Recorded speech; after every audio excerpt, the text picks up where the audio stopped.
मैं विश्वविद्यालय सहायक आचार्य राष्ट्रीय नागरिक यूनिवर्सिटी पुणे। आज हम अमेरिकी राष्ट्रपति के निर्वाचन की प्रक्रिया के बारे में अध्ययन करेंगे। जिस प्रकार से भारतीय संघ के कार्यपालिका के प्रधान को राष्ट्रपति कहा जाता है, जो देश का प्रथम नागरिक होता है, उसी प्रकार से अमेरिकी संघ के कार्यपालिका के प्रधान को राष्ट्रपति कहा जाता है, जो अमेरिका में देश का प्रथम नागरिक माना जाता है। अमेरिकी संविधान के अनुच्छेद 2 की धारा 1 अनुसार प्रावधान किया गया है कि समस्त प्रशासकीय शक्तियां कार्यपालिका राष्ट्रपति की नियत मानी गई है, अर्थात कांग्रेस के द्वारा बनाए गए सभी प्रकार के कानून को कायम करने की ड्यूटी राष्ट्रपति मानी जाती है।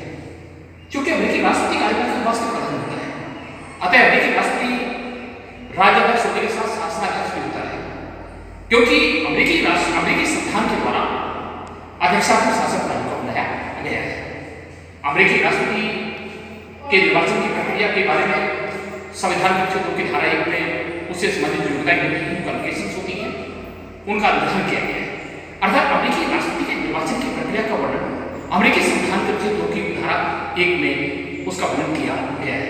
सबसे पहले ये बात करते हैं कि अमेरिकी राष्ट्रपति बनने के लिए कौन सी योग्यता होनी चाहिए। पहली योग्यता, वह संयुक्त राज्य अमेरिका का जन्मजात नागरिक हो, अर्थात ऐसा व्यक्ति अमेरिकी राष्ट्रपति पद के होने वाले चुनाव में प्रत्याशी बन सकता है, चुनाव बन सकता है, कैंडिडेट बन सकता है, जिसका जन्म संयुक्त राज्य अमेरिका में जो जन्मा हो।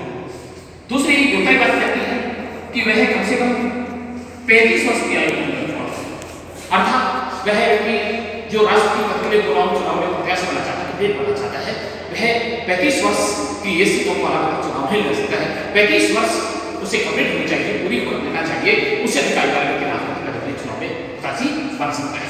तीसरी योग्यता की बात की जाती है कि वह किसी भी न्यायालय के द्वारा सजा प्राप्त व्यक्ति नहीं, अर्थात उसे कारावास की सजा नहीं मिलनी चाहिए, मिली भी नहीं मिलनी चाहिए, वह कारावास में सजा प्राप्त व्यक्ति को नहीं होना चाहिए। चौथी बात की जाती है कि वह पागल नहीं होना चाहिए, कोड़ी नहीं होना चाहिए, विकृत मस्तिष्क वाला नहीं होना चाहिए, अर्थात वह दिवालिया नहीं होना चाहिए। ये इसका भी बात करती है। उसके बाद बात करते हैं कि अमेरिकी राष्ट्रपति की ये इसका होती है, और उसके बाद राष्ट्रपति का कार्यकाल करते हैं। अमेरिकी राष्ट्रपति का जो कार्यकाल होता है 4 वर्ष का होता है।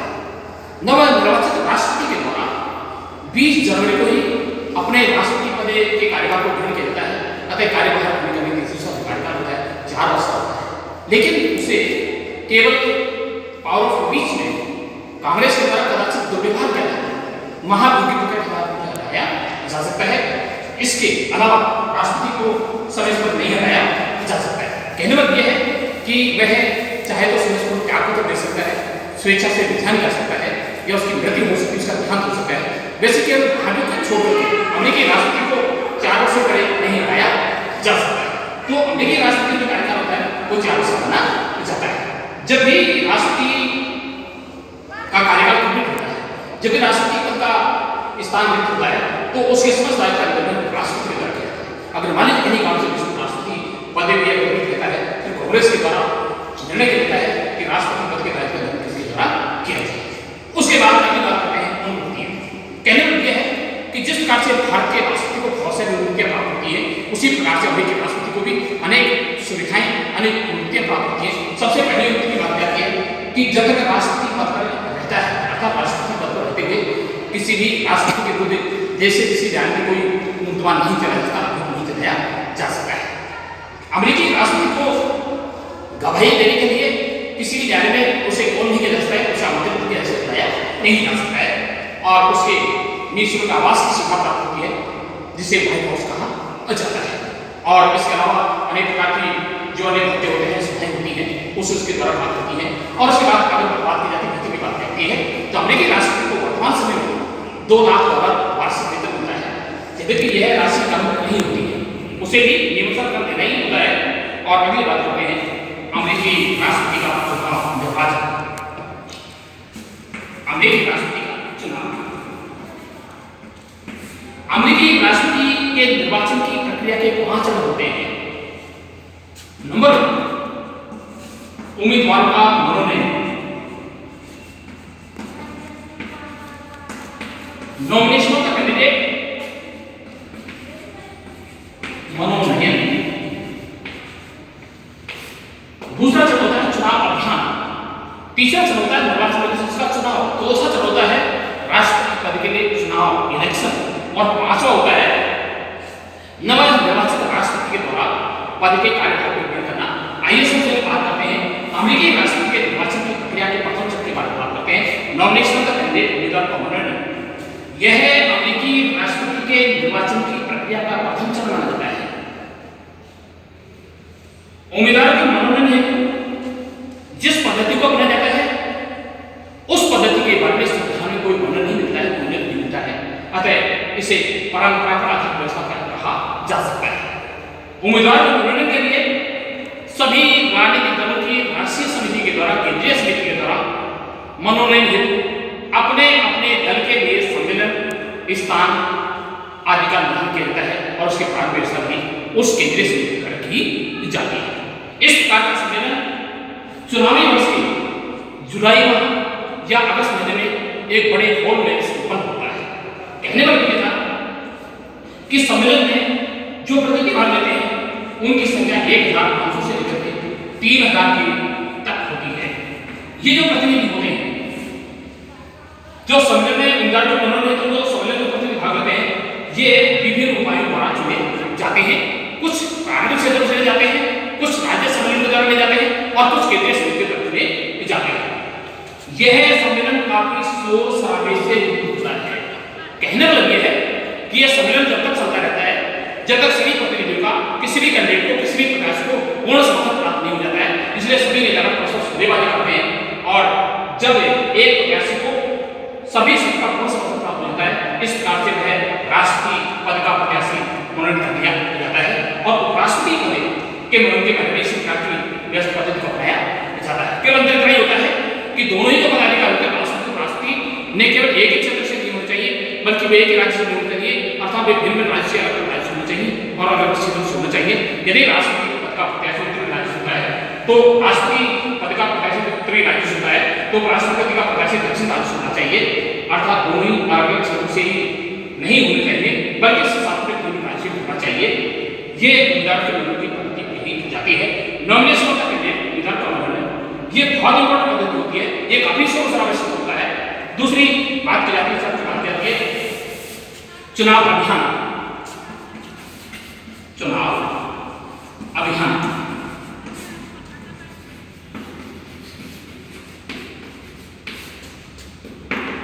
यह अमेरिकी राष्ट्रपति के निर्वाचन की प्रक्रिया का द्वितीय चरण माना जाता है।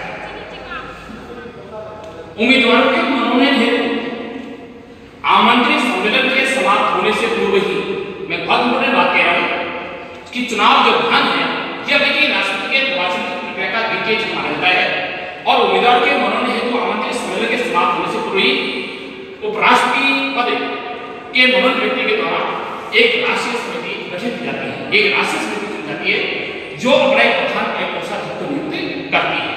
यह राष्ट्रीय समिति अपने ही दल के राष्ट्रपति पद के परामर्श से उसके पक्ष में राज्य में तीव्र चुनाव अभियान चलाने का काम जारी करती है, स्टार्ट करती है, प्रारंभ करती है। चुनाव प्रचार प्रसार के साधन रेडियो, टेलीविजन, समाचार पत्र के माध्यम से प्रचार प्रसार करने का काम किया जाता है। कई बार उस प्रत्याशी के पक्ष में साहित्य में प्रकाशन किया जाता है। तो ये बहुत बड़ा चुनाव अभियान चला जाता है। तीसरा चरण की बात करते हैं निर्वाचन के सदस्य का चुनाव। निर्वाचन मंडल के सदस्य का चुनाव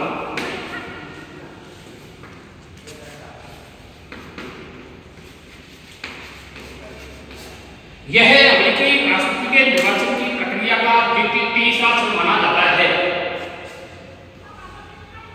दोनों ही राजनीतिक दलों के द्वारा, दोनों ही देश में राष्ट्रीय पार्टी होती है, रिपब्लिकन पार्टी और डेमोक्रेटिक पार्टी के द्वारा राष्ट्रपति पद के लिए होने वाले चुनावों में निर्वाचन के सदस्य के रूप में चुनाव लड़ने के लिए अपने ही दल के कार्यकर्ताओं को उम्मीदवार बनाया जाता है।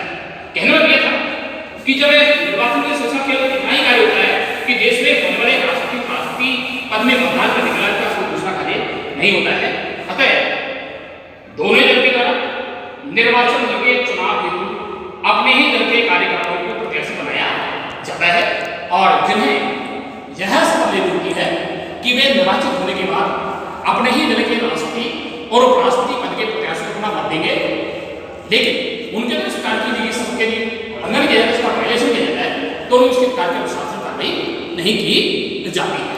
कहने का यह है कि निर्वाचन के सदस्य होते हैं वे प्रतिशत देश के जनता द्वारा चुने जाते हैं। वर्तमान समय में निर्वाचन के सदस्यों की संख्या 538 होती है और इसमें लगभग जिस दल को 270 मत प्राप्त हो जाते हैं, लगभग उसी दल के प्रत्याशी के राष्ट्रपति निर्वाचित होने की संभावना होती है। इस प्रकार से अमेरिकी राष्ट्रपति के निर्वाचन प्रक्रिया के 5 चरण हैं। आज हम 3 चरणों के बारे में कर चुके हैं ताकि प्रबंधन